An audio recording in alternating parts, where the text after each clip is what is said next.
So the Nintendo GameCube was an awesome system, and it had a ton of great games. Whether you liked multi-platform games, whether you like third-party exclusives or first-party Nintendo games, there was something for everyone on the GameCube. And I really enjoyed the GameCube, and I really enjoyed the GameCube library. It's a shame that the GameCube itself didn't do that well in terms of sales, but the lack of a DVD drive and of course the mini discs probably hurt Nintendo in the long run. Now, one of the best games on the GameCube was a horror game, actually, and I'm not talking about Resident Evil 4. I'm talking about Eternal Darkness. Eternal Darkness was a phenomenal game. It was really unique and it really holds up today, even in terms of horror games. So it was very interesting to me today when Nintendo reapplied for the trademark of Eternal Darkness. So I'm going to tell you guys a little bit about Eternal Darkness, just in case you're not familiar with it, and tell you some possibilities of what this trademark means for the Eternal Darkness series. So let's get into it.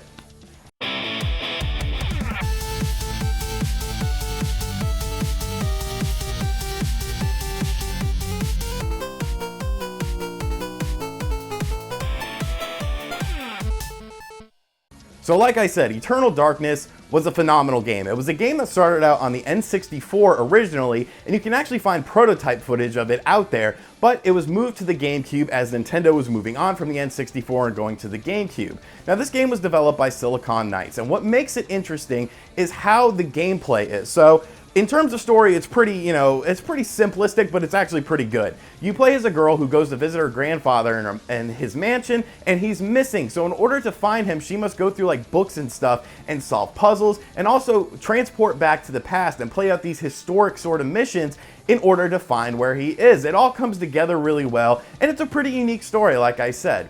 Now, what makes Eternal Darkness special is, of course, the gameplay. Now, in terms of gameplay in a horror game, all the stuff that's scary is happening to the game player, as in the character on the screen.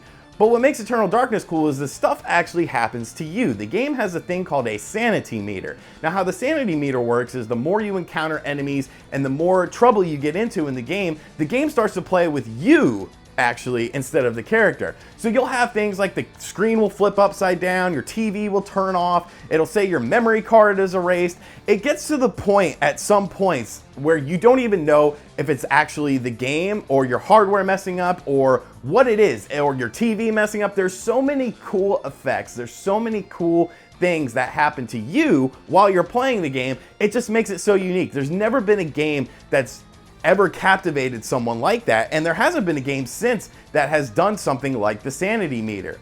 So today, Nintendo reapplied for the trademark for Eternal Darkness, and as a horror fan, that makes me very excited. And I think that there's three distinct possibilities that what this trademark means for Nintendo and what it means for us game players. And I'm going to go in order of least interesting to most interesting, because, I don't know, that just sounds more fun. So the number 3 is the least interesting, and that would be that Nintendo is just trying to protect this IP. So Nintendo would just reapply this trademark and say, hey, we can't make a game called Eternal Darkness, it is ours. And maybe that's a possibility, but it does seem kind of strange, because number 2 is probably the most probable thing, and there's a lot of facts and sort of speculation backing it up that make it seem more plausible. Now the number 2 thing would be that it is coming to the Switch in terms of Virtual Console. Now, you guys have been hearing things about the Nintendo Switch having GameCube Virtual Console. It's been a very popular rumor, so this would make sense. This is a game that can only be played on the GameCube. If you do not own a GameCube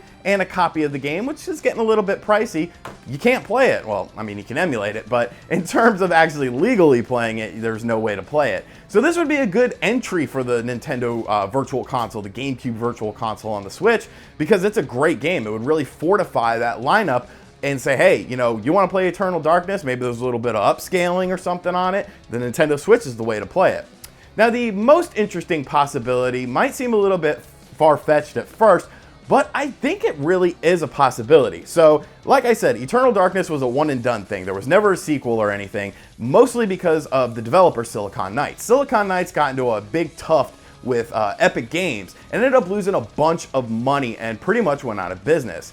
So we haven't seen anything from Silicon Knights, which is a shame because they were a pretty cool company. Now, one of the main guys from Silicon Knights was a guy named Dennis Dyack, I believe his name was. And Dennis has been working on a game called Shadows of the Eternals for quite a while now, which is sort of considered the spiritual successor to the Eternal Darkness game. It's made by similar people. He's brought some of the guys on board, and it looks like an interesting game. So follow me here on this. What if Nintendo is buying out Dennis's game and then making it the new Eternal Darkness and putting a new Eternal Darkness on the Nintendo Switch? That would be a pretty interesting game. Now, in the grand scheme of things, in terms of sales and stuff, maybe that's not a big deal, but Shadows of the Eternals has been, having financial troubles. It's been a Kickstarter project. There's been, good progression in it, but more than likely this project, I don't think we'll ever see the light of day, but there's a lot of groundwork laid down. So if Nintendo could get this game from Dennis, or bring Dennis and his team in and say, hey, develop a new Eternal Darkness game. You're making the spiritual successor. You have the groundwork laid down. Here's some money. Make us a game for the Switch. That would be an awesome exclusive. Plus, of course, you can always put the Eternal Darkness Virtual Console game out as well. So those are the three possibilities. Either it's just for licensing, to keep the name for a GameCube Virtual Console release, or maybe a new Eternal Darkness on the Switch. So let me know what you guys think of this situation in the comments section down below. Which of the three options do you think is the most probable, and which of the three options you would like to see? Thank you for checking out this video. It is Christmas Eve. It is almost Christmas Day, and thank you guys for your support this year. It's been crazy. I was going to do a special video. I bought what I got for Christmas in 1992, a complete in-box Genesis Model 2 with Sonic the Hedgehog 2, but I ran out of time. I couldn't really think of anything interesting. Maybe I'll do it next year or something.